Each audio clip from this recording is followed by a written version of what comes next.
A ideia principal desse vídeo basicamente é trazer um panorama onde o aluno possa entender o contexto fisiológico normal da imunidade, do sistema imunológico, entender como uma doença aparece nesse contexto, como se manifesta e depois os recursos laboratoriais que nós temos para poder reconhecer de início, vamos dizer assim, reconhecer pelo menos as características mais importantes e dentro de um contexto chamado gamopatias monoclonais. O sistema imunológico ele foi planejado para responder de uma forma específica aos agentes invasores. Então, a ideia é que você vai ter uma ação de defesa contra algo específico. Quer dizer, você está falando sobre a identidade, molecular, obviamente, dos agentes infecciosos ou mesmo das células tumorais, das células que sofreram alterações. Então, a ideia é empreender uma resposta que seja específica para essa determinada identidade que, se nós formos pensar do ponto de vista conceitual, é algo inexistente antes dessa identificação. Quer dizer, como é que eu vou combater alguma coisa especificamente se eu nunca a vi? Então, vejam que algumas questões começam a ser importantes de entender. Se você trabalha com identificação, significa que você tem que ter algo que possa reconhecer essa identidade. E na medida que essa identidade seja específica, quer dizer, uma célula vai reconhecer um antígeno especificamente, somente aquele antígeno. E como é que eu posso elaborar um receptor para algo que eu nunca vi, ou que algo que talvez eu nunca irei ver? Então vejam só, a questão principal é criar um exército, um repertório de células que tenham receptores diferentes, receptores esses múltiplos que possam reconhecer diferentes antígenos. Quer dizer, eu preciso criar, vamos colocar em bases mais celulares, linfócitos que tenham receptores diversos para diversos antígenos. Sendo que cada linfócito só vai reconhecer determinado antígeno, enquanto que os outros não, porque os outros não têm esses receptores específicos. Então veja que a questão da especificidade do receptor dos linfócitos, também você precisa entender a necessidade de criar um repertório. Então eu preciso formar um exército, milhões de linfócitos, cada um deles com receptores diferentes. Vejam o esforço de se criar, então, populações e populações de linfócitos, cada um deles com receptores diversos, e que reconhecerão antígenos específicos. Você fala assim, mas qual é a vantagem dessa especificidade? Não é melhor ter uma ação, vamos dizer assim, general? Quer dizer, o inimigo é o inimigo. Não, o grande problema disso é que há uma inespecificidade. Quer dizer, como é que eu vou combater algo inespecificamente? E como é que eu identifico se isso é diferente de mim mesmo? Quer dizer, o primeiro princípio imunológico é você entender o sistema imunológico como algo que reconhece aquilo que é próprio, quer dizer, aquilo que é meu, aquilo que não devo atacar. E dentro desse contexto, daquilo que eu reconheço como meu, o que não é meu é diferente. E dentro do que não é meu e é diferente, eu vou empreender uma resposta específica. Bom, a grande vantagem é que essa resposta é uma resposta direcionada, né? Então, quer dizer, há uma potência na medida em que você produz uma arma, você produz uma resposta específica, né, contra algo específico. Então, isso torna algo poderoso. Mas olha que interessante, quer dizer, há necessidade de um reconhecimento antigênico. Mas depois desse reconhecimento, é necessário empreender uma ação contra esse agente infeccioso, contra essa célula alterada. Então, vejam que o sistema imunológico ele é desenhado primeiro para reconhecer o que é próprio, depois para reconhecer aquilo que não é próprio, e depois, quando reconhecido, empreender uma resposta específica contra aquilo, né, antigenicamente falando, contra aquele antígeno específico. Quer dizer, há uma demora, é uma resposta lenta.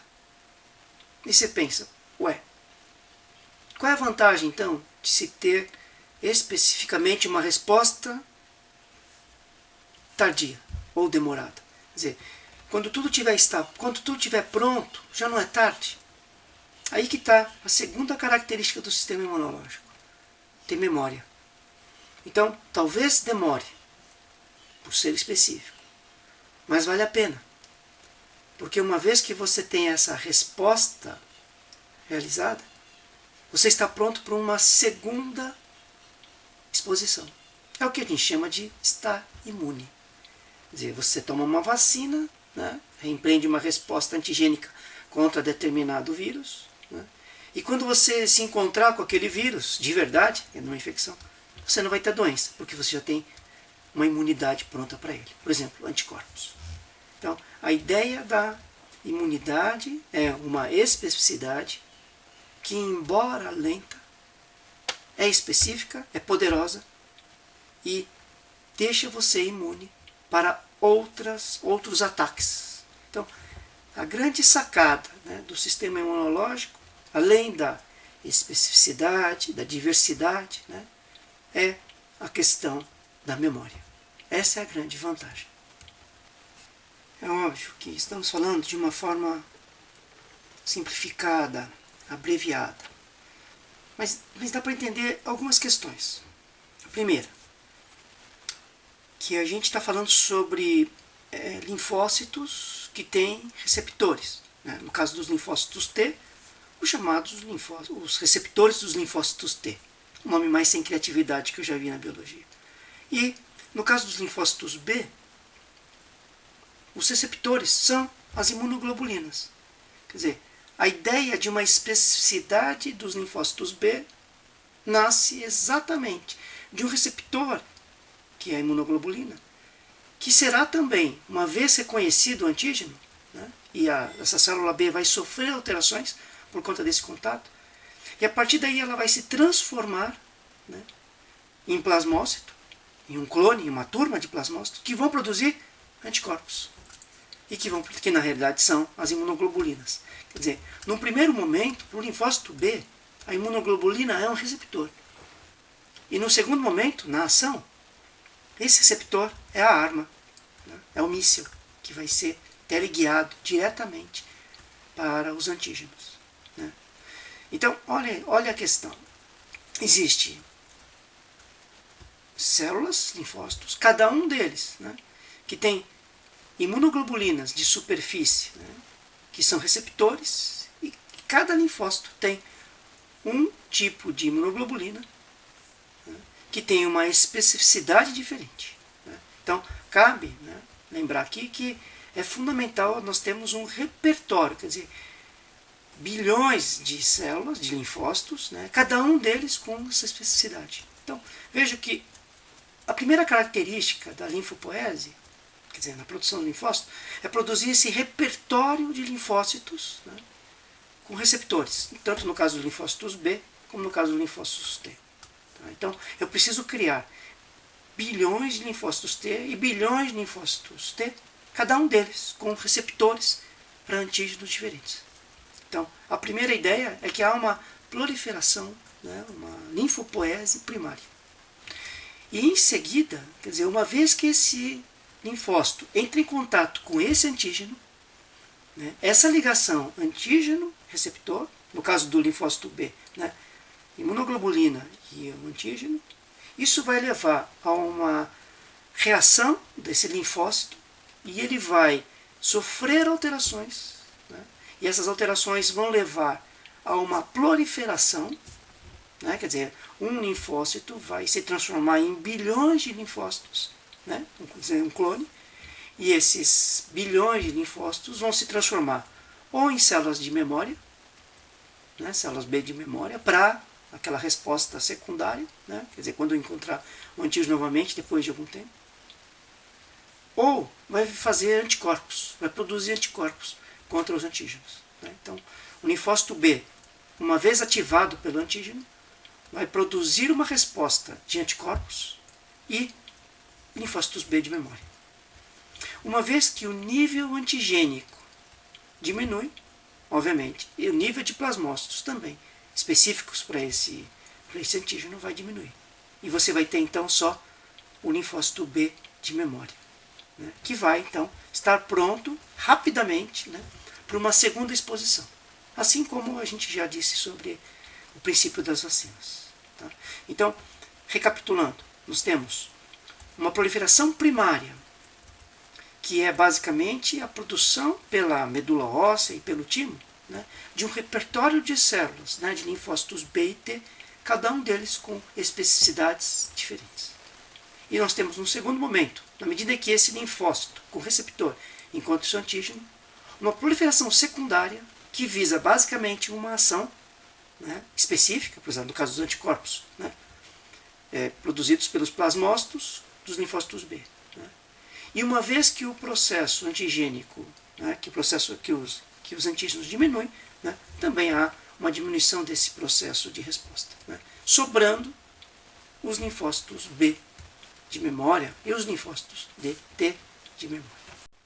A proliferação primária, portanto, tem como objetivo a criação de um repertório. E a proliferação secundária, né, essa que acontece na presença do antígeno, tem uma ação efetora. É importante entender que não há essa compartimentalização, linfócito B, linfócito T. Não, são integrados. Quer dizer, uma resposta imunológica envolve tanto linfócitos B como linfócitos T.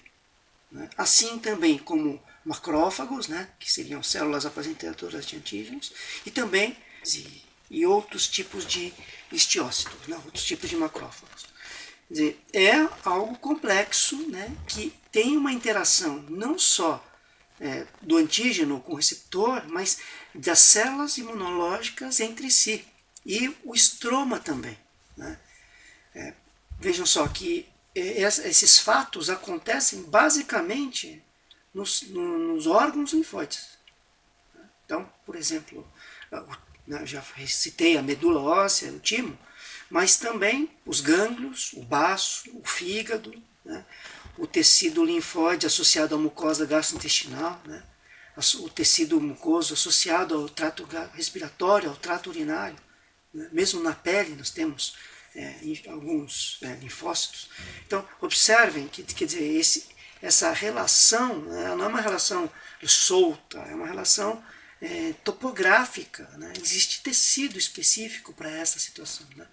Então, é fundamental entender que é um processo, né, baseado, né, em locais e integrados, quer dizer, uma coisa está integrada à outra, nada está solto. Né. Bom, além dessa integração necessária para entender o sistema imunológico, né, há um outro conceito importante, que é basicamente a ideia de que se você tem um sistema, né, de código genético específico, quer dizer, as pessoas têm um código genético, né, X. Quer dizer, como é que eu consigo, a partir desse código genético único, fazer um repertório de células, cada uma delas com uma especificidade, cada uma delas com um tipo de receptor. Então, vejam que para a produção do repertório, eu preciso ter, na verdade, um jogo genético. Quer dizer, eu preciso ter um grupo de genes, né, que vamos dizer assim, o jogo é embaralhar as cartas e tirar algumas, né, para fazer, né, vamos dizer assim, os receptores, cada um deles com essa diversidade. Então, esse jogo de cartas, quer dizer, esse embaralhar e pegar 5 cartas de cada vez, como se fosse um jogo de pôquer, né, basicamente depende então dessa proliferação primária, né, desse rearranjo genético. Então, vocês percebem que sempre está em jogo no sistema imunológico, né, a questão desse rearranjo gênico, que quer dizer, a partir de um determinado código genético, cada um de nós tem um seu, né, nós criamos esse repertório, né, selecionando e embaralhando esses genes. Né. Então esse é o primeiro momento da proliferação primária. Né.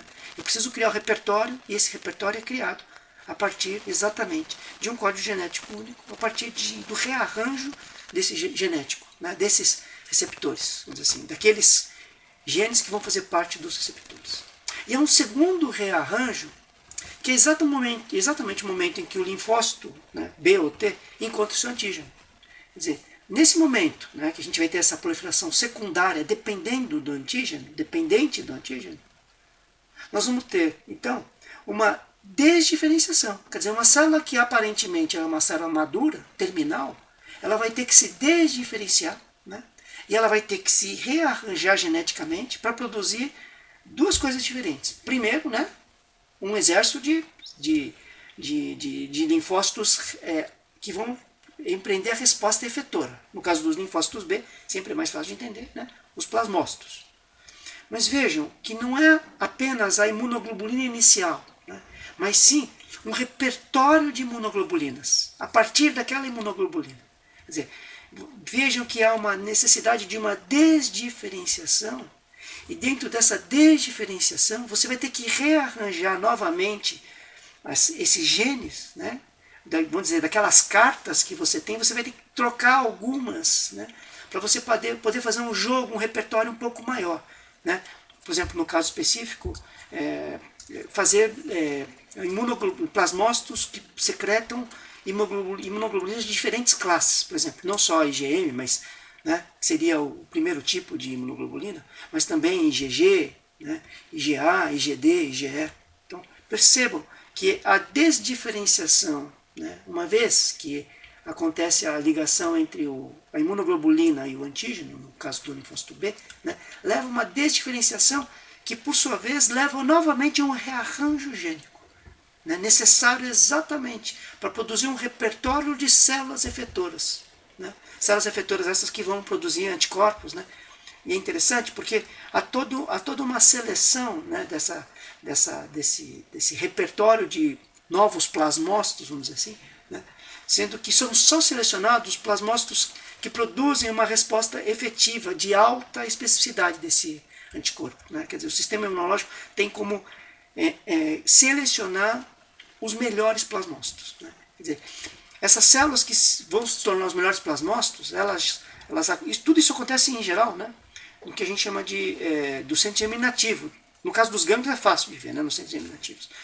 E essas células, né, que inicialmente são centroblastos, né, se tornam centrócitos ativados, né, e esses centrócitos vão migrar para a medula óssea, por exemplo, e para outros tecidos, para lá produzir anticorpos, para lá virar plasmócito, né, para lá produzir anticorpos. Quer dizer, você percebe que há uma ideia aqui importante, que o sistema imunológico B, né, ele é humoral.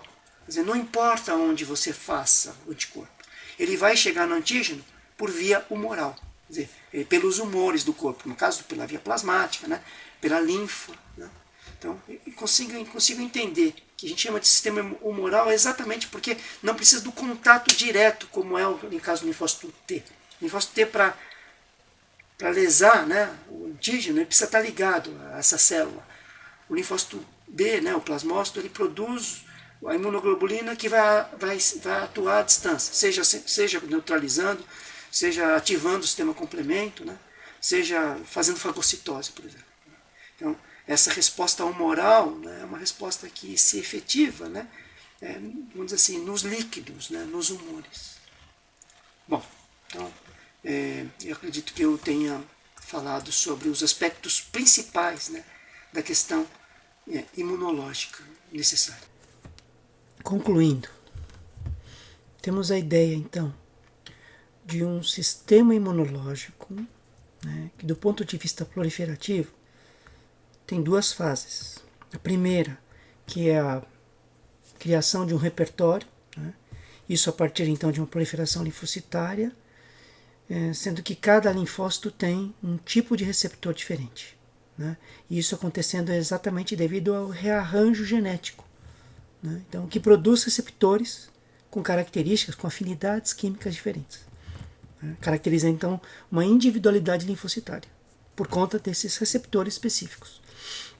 Um segundo processo proliferativo que envolve então a ligação desse receptor ao antígeno e que leva então a uma proliferação celular, né? Lembramos da palavra desdiferenciação, quer dizer, de uma célula terminal, né, do ponto de vista de maturidade, ela desdiferencia para uma célula, no caso do centroblasto, né, que prolifera, então produz os centrócitos, dentro dessa necessidade de produzir novas células, né, quer dizer, com potencialidades diferentes. Então, quer dizer, a partir do momento que a necessidade de plasmócitos, no caso da imunidade B, que sejam diferentes em relação àquela célula, ao centroblasto, né, original, nós vamos ter então o que a gente chama de hipermutação somática, quer dizer, novamente um rearranjo genético, né, buscando então uma variação, né, de células efetoras. Células que antes usavam a imunoglobulina apenas como receptor e agora vão produzir, né, vão ser células secretoras de imunoglobulinas. Né? Então, a proliferação primária no repertório, a proliferação secundária na efetividade, né? Sendo essa efetividade de dois braços, a produção dos anticorpos e, por outro lado, a produção de células B de memória.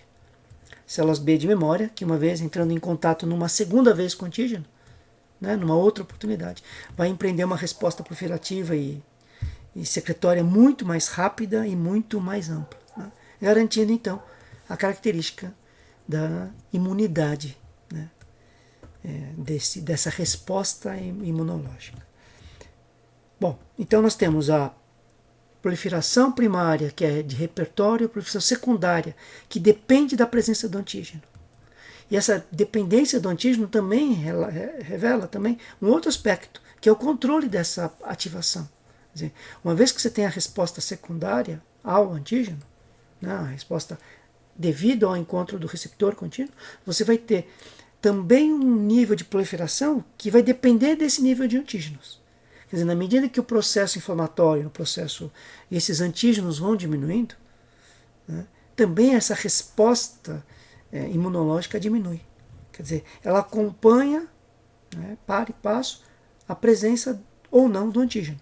Quer dizer, uma vez que o antígeno desaparece, também essa resposta tende a desaparecer, restando apenas os linfócitos B de memória. Bom, então, quer dizer, isso que nós falamos é um aspecto fisiológico da resposta imunológica. Mas o que nós temos que levar em conta é que este ambiente, né, onde existe rearranjos gênicos, né, obrigatoriamente nas duas fases, é também propício para a formação de mutações. Então, quer dizer, mutações essas que podem né, levar então ao desencadeamento de um processo oncológico, de um câncer. Né? Quer dizer, há um terreno propício. Né? Obviamente que existem mecanismos de controle, de inibição, mas eventualmente, né, você vai produzir então nessa resposta mutações. Né? Mutações essas que, ao invés de permitir aquela regulação da proliferação na presença do antígeno, elas vão ficar independentes. Quer dizer, vai existir uma autonomia dessa proliferação, vai existir uma perpetuação, né, dessa resposta proliferativa anômala. Né? Então, caracterizando o primeiro passo da carcinogênese, das neoplasias do sistema imunológico. Né? Nós temos dois tipos, então, principais de cânceres imunológicos. Nós temos os linfomas e as gamopatias monoclonais. Tá? Os linfomas nós já tratamos em outro vídeo, né? Então, basicamente, então, essa proliferação tumoral, né, principalmente nos órgãos linfóides secundários. né? Então, basicamente gânglios, né? Baço e outros órgãos linfóides. Enquanto que as gamopatias monoclonais basicamente estão relacionadas então com essa perpetuação de clones, né? Que tem esse polo plasmocitário, não linfocitário. Né? Então, o polo plasmocitário, portanto, né, como a gente viu, uma resposta predominantemente neoplásica na medula óssea. Então, porque a gente entende, né, que essa resposta plasmocitária fisiológica acontece predominantemente em nível de medular. Né? Então, o processo neoplásico também é um processo medular. Quer dizer, então, o que nós estamos caracterizando aqui, então, é a possibilidade de acontecer um insulto, né, vamos dizer assim, carcinogênico, decorrente até do próprio rearranjo genético necessário do ponto de vista fisiológico. Né? Então, que pode ser um linfoma, né, quando a coisa está mais no gânglio, vamos dizer assim, ou ir para o polo das gamopatias monoclonais, que está ligado exatamente a esse polo plasmocitário. Tá? Bom, por que o termo gamopatias monoclonais? Porque há uma grande variedade de doenças. Né? Não existe uma única doença, não existe um tipo só de doença. Né? Existe uma gama de doenças. Mas o nome gamopatias monoclonais, né, está relacionado com a detecção laboratorial, que pode acontecer na forma mais, vamos dizer assim, menos grave das gamopatias monoclonais, que é a presença de imunoglobulinas clonais. Então, a gente observa, então, pelo exame das imunoglobulinas, a gente percebe, então, esse comportamento tumoral basicamente devido à presença dessas imunoglobulinas anormais. Né? Por isso, então, gamopatias monoclonais. Quer dizer, uma monoclonalidade dessas células que produzem gama-globulina. Né? Então, as gamopatias monoclonais, elas têm um range, né, que começa dentro desse aspecto laboratorial, quer dizer, uma detecção laboratorial e só, ela não é clínica, e ela vai eventualmente desenvolvendo, né, quer dizer, avançando, aumentando a taxa proliferativa, né, culminando numa doença chamada mieloma múltiplo, né, que é um câncer, vamos dizer assim, uma neoplasia de plasmócitos na medula óssea. Tá? Bom, então, retomando novamente, né, a ideia então do sistema imunológico, né, que tem na sua base fisiológica a necessidade desses rearranjos gênicos, né, então rearranjo gênico para o repertório e depois a hipermutação somática dentro da resposta secundária, né, das imunoglobulinas, né, dentro da resposta B, e dentro dessa resposta secundária nós temos os linfomas e as gamopatias monoclonais. E dentro das gamopatias monoclonais, né, a doença mor, vamos dizer assim, a doença que sintomaticamente, que clinicamente é mais manifesta, o mieloma múltiplo. Bom, então era isso. O objetivo é um objetivo ousado, no sentido de tentar apresentar para vocês, ao mesmo tempo, né, uma síntese do sistema imunológico, né, do ponto de vista proliferativo, do ponto de vista da hematopoese, né, e também dentro de um aspecto onde essa base, vamos dizer, fisiológica da imunologia também, né, mostra claramente, né, os passos, né, que desrespeitados levam então à neoplasia, né, no caso, os linfomas e as gamopatias monoclonais. Muito obrigado pela atenção, um grande abraço a vocês.